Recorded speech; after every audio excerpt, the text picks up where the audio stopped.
كما أوردنا سابقا إخواني أخواتي المشاهدين والمشاهدات، فإن أمطارا قوية وتساقطات ثلجية مرتقبة يوم غد الأحد والاثنين كذلك بأغلب أقاليم المملكة، وبعدها إن شاء الله أي الخميس والجمعة المقبلين سيكون هناك منخفض جوي جديد إن شاء الله.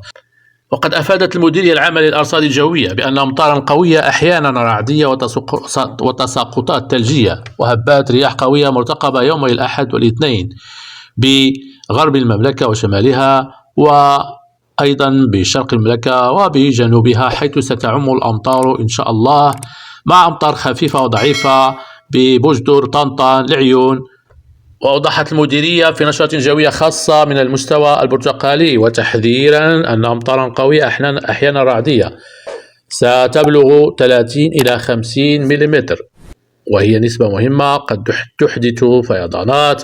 لذلك نخبر المواطنين الكرام بهذه المناطق، وهي عملات أكادير والجديدة والصويرة وآسفي وسيدي بن نور، توخي الحيطة والحذر وعدم الاقتراب من الوديان ومكامن الفيضانات، وأخذ الاحتياطات اللازمة في هذه الأوقات.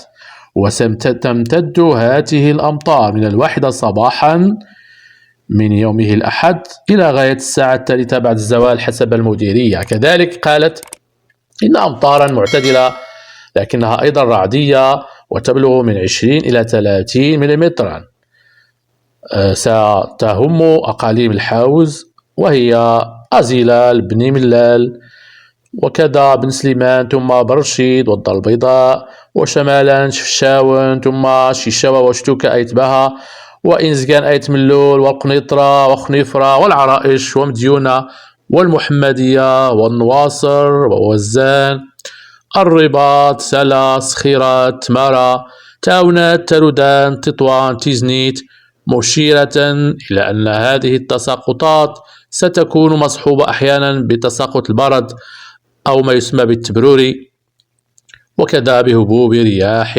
قوية.